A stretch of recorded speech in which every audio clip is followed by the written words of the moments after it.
Сайн байцгаана уу? Өдрийн мэнд хүргэе. За та бүхэндээ өнөөдөр бяцхан зөвлөмж хүргэе. За дөнгөж бизнесээ эхэлж байгаа болон бизнес эрхлэгчид өөртөөгөө адилхан бүтээгдэхүүн үйлчилгээ борлуулдаг, үйл ажиллагаа явуулдаг компаниудынхаа пэйж хуудастай өөрийнхөө пэйж хуудасныг харьцуулан харах боломж Facebook дээр байдаг. За Facebook одоо админ болон эдиторүүдэд харагддаг үндсэн дэд хэсгээс одоо инсайт гэдэг хэсгээр даана.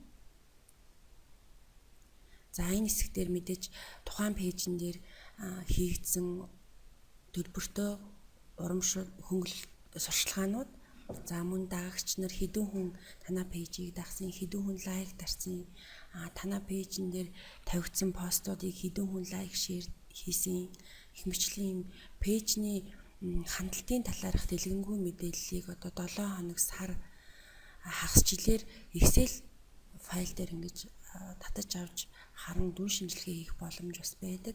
За үндсэн гол мэдээлэл рүү оръё. За одоо энэ инсайт хэсгийнхаа хамгийн доод хэсэг рүү явхаар за би одоо энд өөрийнхөө хөтэлдэг нэг өөр пэйж дээр харуулъя. За бизнесийн зөвлөх гэдэг энэ пэйж байна. За энэ пэйжний инсайт хэсэг рүү орлоо. За тэгээ маусаараа нэлийн доошоо явна, хамгийн доод хэсэгт энэ нь очино. За энэ дээр add page өөрөөр хэлбэл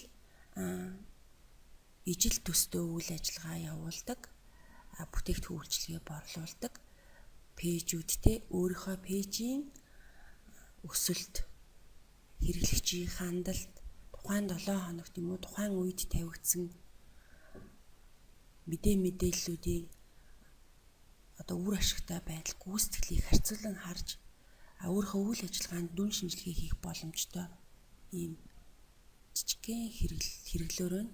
За одоо жишээлбэл би одоо бизнесийн зөвлөх үйлчилгээ үзүүлдэг ижил төстэй пэйжүүдээ энэ дээр одоо энэ дээрээс хайгаад нэмээд харьцуулчих болно.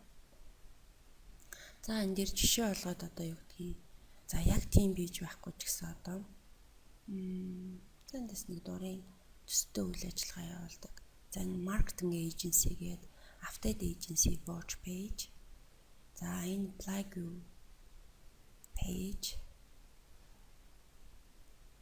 За гоё контент маркетинг эйженси ингээд за би энэ 3 пэйж ингээд нэмчихье. За ингээд энэ 4 пэйж ингээд харьцуулахад миний пэйж бол үндсэндээ бол нийт лайкаараа 3-т тий. За тэгээд сүүлийн 7 хоног бол ямар нэгэн хэрэглэгчийн хандлт болон пост хийгдэг учраас байхгүй байна. За тэгээд энд хэрэглэгчийн оролцоо бол хамгийн дэлгэн 936 эйженси гэдэг. Тэгэхээр одоо би жишээлбэл өөрийнхөө тухайн пэйжинд дүн шинжилгээ хийх нь байна. За би пэйжиндээ бол 7 хоног тутам мэдээлэл оруулж хэрэглэгчийн хандлтыг өсгөж явах шаардлагатай. Тэгснээрээ миний бизнес мэдээж бараа бүтээгдэхүүн үйлчилгээний борлуулалт хэрэглэгч өсгөх нь зайлшгүй байх нь тий. За ингээд өөрийнхөө пэйжийг бусад ижил төстэй пэйжүүд үйл ажиллагаа явуулдаг компани пэйжүүдтэй харьцуулж дүн шинжилгээ хийх боломж бас юм фейс дээр байдаг юм байна. За анхаарал хандуулсан та бүхэндээ баярлалаа. Өдрийг сайхан өнгөрүүлээрэй.